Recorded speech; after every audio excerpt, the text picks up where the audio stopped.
Welcome to Right on Track, a songwriting podcast. Thanks to Tone for tuning in.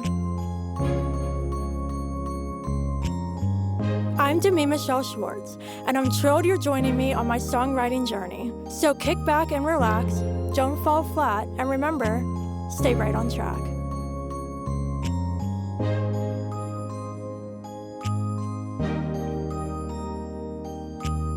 Hey everyone, welcome back to Right on Track. Joining me on the show today is a duo I'm super excited to chat with. Please welcome Fox and Bones. Hi. Hi, Demi. Thanks for having us. You're Happy to be here. welcome.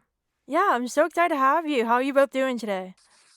We're doing well. We've been driving across the country for the last couple days. We started in Portland, we went to Boise, and now we're in Wyoming. So we've been we're happy today to just have a day to rest and get ready for our show tonight. Good luck with your show. So excited you've been doing a lot of touring and traveling. That sounds so much fun. We'll talk more about touring a little later, but first, I would love for you each to share a little about yourself and how you got started in music. Sure. Scott, you want to go first? Yeah, I got started in music just from playing songs from theme songs. Like back in the olden days, you'd watch the Ninja Turtles, you'd watch X Men. They'd have the theme song, and I just wanted to play those. And my mom would set me up next to the piano, and she'd teach me how to play all these theme songs. And from there, I just kind of fell in love with music. Started listening to the Beatles and all the classics, and graduated from learning Ninja Turtles to learning Beatles songs.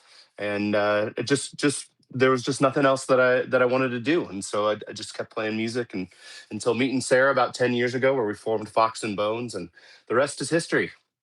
Indeed. Yeah. I had a very musical background. My dad was in radio, my mom was a singer, and so I was kind of it was suggested that I start an instrument fairly early. So I picked the guitar when I was 7, and just ever since, music has been a huge part of my life. Never really saw it as a career option until my mid 20s, and then something just clicked, and uh, I was like, this is what I want to do, and I met Scott a couple years after that. So exciting. When you met, what made you choose to form a duo? Yeah, I think Scott and we were both in rock bands at the time, which is fun, but kind of unsustainable financially, when you're touring with 5 or 6 people or you're, splitting the money between everyone. It was just, there's a lot more moving pieces. And I know that Scott had kind of had the intention first to, have a more simple project. And so he kind of sought me out. Um, secretly behind the scenes, he knew who I was. He like wanted to meet me, and he eventually showed up to one of my shows, and we got to talking about co-writing. I'd never really co-written with anyone before, and we decided we test it out, and I think it was one of those things where when we met, it was just like, okay, this like something there's something big here. We're gonna explore it, and it's led to a 10-year and counting career. Amazing. I'm super curious. What's the story behind the name Fox and Bones?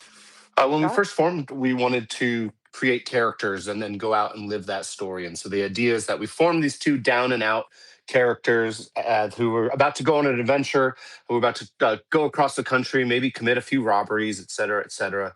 And then we wanted to fill that cup up with stories and adventures and ideas for that. And so having a concept for our first record was a great writing prompt and a great way to create together, because we had this idea and this trajectory, and that's how we got to our first record. And so Fox and Bones are these characters that we put ourselves into, and then went out and tried to live those adventures, save all the armed robbery and bank stuff, and but Yeah, we haven't done that yet. Good to still time. know. I love that so much. So I'm curious because you mentioned that you were both in rock bands, but then you joined forces to create this duo. So how did you go about developing a sound that's unique to you and your artistry? think that's been a work in progress. With each new album, you try to do something different. You don't want to get stuck in the same patterns. And I credit a lot of that to Sarah, actually, because she's kind of the driving force that keeps us growing in this band and keeps us searching for new sounds and keeps us searching for the next step, like an evolution. And we starting as a duo with acoustic, and then growing into a full band, sometimes up to an 8 piece at live shows, where it's full on Americana, sometimes balancing on even like a yacht rock type sound. Um, we had some room to grow, and I think Sarah was the driving force in keeping us building towards the sound we've arrived to now. Would you agree, Sarah? Yeah, I think Scott and I make such a good team because we kind of have like these different pieces of the puzzle that fit together. So Scott's kind of the like, the like stay the course, do the work, just keep plodding forward in a direction. And like he's kind of got this foundational piece, and I'm kind of the one who's always like, okay, but we gotta think outside the box. We gotta work with new people. We gotta push forward. We gotta change our vision. We've gotta do better at the branding. And so we kind of we have this like almost oil and water thing, because it's like it does cause us to like butt heads, but at the end of the day, I think it's why we've been able to continue on so long, is because you kind of need both of those things. You can't be all vision, and you can't be all um you know day-to-day work. It has to be a combination of the two. And musically, I've always felt that we could continue to get better, and we could continue to push the limits of what we thought was possible. And also, I as fun as it was to do the acoustic duo, that was like not necessarily my dream. I kind of I have always like liked the energy of a fuller band. Um and so yeah, so that has kind of pushed me to continue to evolve our sound. And we also have been working for the last two records on a or with a collaborator named Greg Holden, who's been writing with us and who's been producing our records. And so that was really the big step that like moved us forward to where we are now. I love that so much. I think it's really great that you complement each other. That's super important for sustainability and just to, keep at it and keep growing, changing, evolving over time because you've been doing this for a decade now. So I think you're a really great example of how it's possible to keep things going. There are a lot of stories of duos and bands who are able to do it for a couple years and then everything falls apart. And I feel like you've reached a point where you're proving to everyone that you have this and you're going to keep going with it. And we'll chat more about your single later. But I think that kind of ties into it too with, reflecting on are you still having fun with this, with the state of the world, with the state of the industry, and having that answer be yes and continuing to keep going is so important. But we'll talk more about that later. But I would love to chat now about touring. You played a ton of shows. Was it easy to transition into playing together after you had so much experience prior performing, or was that still a transition you had to navigate? I think it was a fairly easy transition. Right after we made our first record, we were kind of tapped to go on a European tour by our European booking agency, and so we got thrown into the deep end pretty quick. Where those would be about month-long tours where we'd be playing in all these wonderful German and Austrian and Swiss towns. And I think we're kind of forged by that fire in a way where you just had to figure it out, how you performed together and what roles you would play in a live performance and how to do these things for people whose primary language wasn't English. So I think that experience kind of codified us in a way where we learned what our roles were and how to succeed in a live show fairly quickly. Though like any craft, it's taken 1,200 shows for us to get to the stage show that we are at now. And so I think we got our baseline set, but every show you learn a little bit more and you get more comfortable with performing. Yeah, that's fabulous. So I'm curious to hear from each of you what is one place that was one of your favorite places to perform at, and what is one city or country that you haven't performed in yet that you'd love to someday? Great question. Yeah, I think we really like a lot of the Midwest cities because we just find that the audiences are really receptive. There's a wonderful place where we're going to be on this tour called Appleton, Wisconsin. That we played a festival called Mile of Music a couple years back, which is all original music. And there's like 200 bands, and the whole town comes out. People travel from around, and so going there, you're like, okay, we know we're going to get an audience that like wants to listen, is excited about what we're doing. We've also found a lot of success in Chicago, and in there's a cool venue in Lake Orion, Michigan. So we've just found that the Midwest uh, just has the culture of like listening to original music that um, we've been looking for. So yeah, so that, and then there's a couple of festivals back home, on the West Coast that we really enjoy playing in the summer too. And I always love a festival environment. So that's my favorite. And then a city that I want to go to that we haven't been to yet. I would really like to tour in Italy. I've heard there's not much money in it, but I really would love to go back there and go to Rome or um, Venice or one of those places. Yeah, mostly, I couldn't necessarily mention a specific place, but an energy that a crowd has is my kind of the thing that I appreciate the most. And that can happen anywhere. But when people are there, they're participating, they're attentive, they're receptive, like you're giving energy back and forth. That's my favorite place to be, and that can happen anywhere. But it does tend to happen in venues and places where people are expecting to do that, or trained to do that, where people go to participate and be a part of an experience, as opposed to, sometimes there can be places that are a little bit more chatty, or a little bit, it's tougher to wrangle in the crowd, or maybe, we cut our teeth touring, playing the sports bar gigs and Dave and Buster type places. And so, yeah, coming from something like that, I think it feels much it I just love to play in a room where people are present, and that just makes it all the more fun for everyone. I love that so much. And Sarah, you mentioned the festivals, which is a real nice transition into my next question for you. I know you guys founded a folk festival in Portland, which is super cool. So can you share about this? Yeah, we decided to form the Portland's Folk Festival in, I think, 2018 was our first year. And basically, we had just been on the road for a couple years at that point. We have a lot of friends in the music community in Portland. Where we have a lot of really talented friends in the music community in Portland, and we wanted to.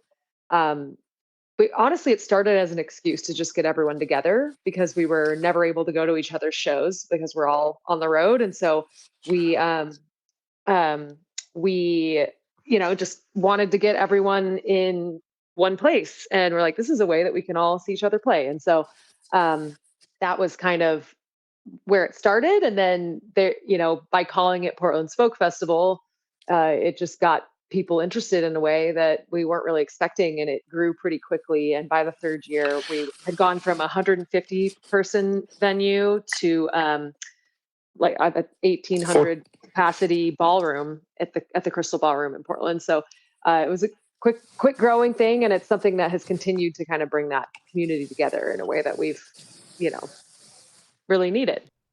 I love that so much. I hope it continues to grow. Watch you do stadiums someday. oh man. That'd be so cool. I mean, some of these festivals really do blow up though. So, I mean, you never know. It could like keep growing and become something big. Totally. Yeah. Yeah. It's definitely been fun to watch it grow and change and shift, and, be canceled due to weather, and then come back stronger. And, being festival organizers, we've learned a lot about live event production and all of the things that can go right and all of the things that can go wrong. And so it's definitely taught us a lot about that. Yeah, for sure. So now we would love to chat about your latest single, Are We Still Having Fun?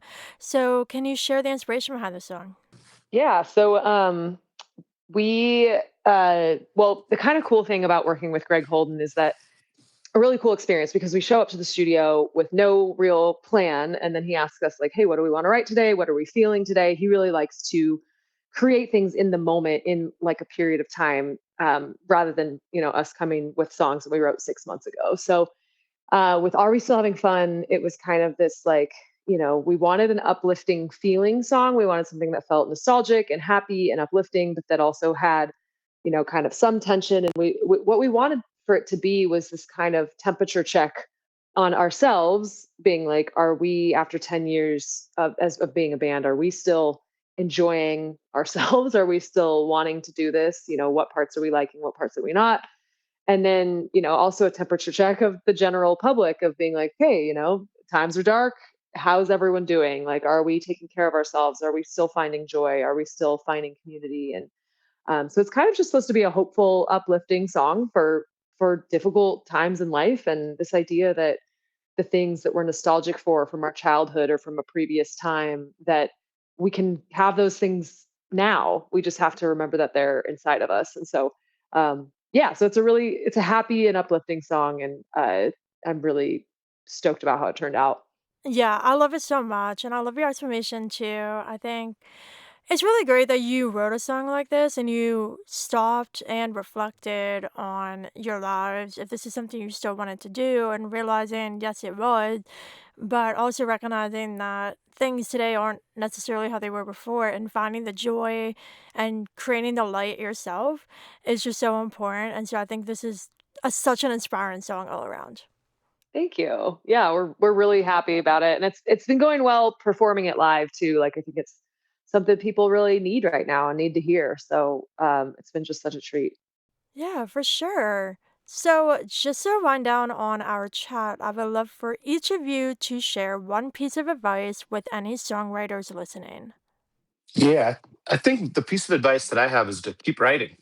I think that sometimes you need to get through certain songs to get to the good stuff, and I feel that with our career, you got to keep writing and keep exploring and keep that cathartic process of creation uh, alive, because that's how you get to your favorite songs. Like, not every song's going to be your favorite song, but you have to write each and every song to get to the next one. And so I always feel sometimes you get so choked up because like each song needs to be the best song, it needs to be something, or you put it on a pedestal of some sort. But I feel if you keep working through them, that's the goal. The goal is the process. The goal is just to keep writing and keep moving forward. Yeah, I think for me, the thing that keeps me moving forward, to piggyback on what Scott is saying, is to continue to find inspiration. I think that I find that I write more, or am inspired to write more, when I'm exposing myself to new music, when I'm, listening to music more in my day to day life, but also like even, reading books or podcasts or going to art museums, whatever the situation is. I find that taking in art from other people is what kind of helps me stay inspired to create art. And I think that, the creative process is a balance of input and output. You can't output, if you only try to output, then you kind of run out of juice, you kind of run out of inspiration, you kind of run out of things to talk about. But if you're only inputting, you kind of like get overloaded. And so I think it's this kind of like constant breathe in and breathe out of like being inspired by the art around you. And then that always leads me to create more. And so whenever I'm in a rut with writing or don't really feel like it, I'll just like put on a playlist of my favorite songs, or I'll put on a brand new playlist of, if you like this music, you might like this. And all of a sudden things will start opening up, and I'll start getting different ideas of ways to write. Amazing. Perfect advice from both of you. Thank you so much for joining me on the show. Can you please share where listeners can connect with you online, listen to your music, and find future tour dates? Sure. Yeah. You can pretty much do all of that at foxandbones.com. We're also on all the social media sites at Fox and Bones as well. So YouTube, Facebook, Instagram, TikTok, uh, whatever, wherever you are on social media wise, you can find us at Fox and Bones. Yeah. Well, thank you so much for joining me. Thanks for having us. This was fun. Yeah, thanks for having us. Yeah, you're welcome. Listeners, that's a wrap on this chat with Fox and Bones. And of course, until next time, Stay stay Stay right right right on on on track. track. track.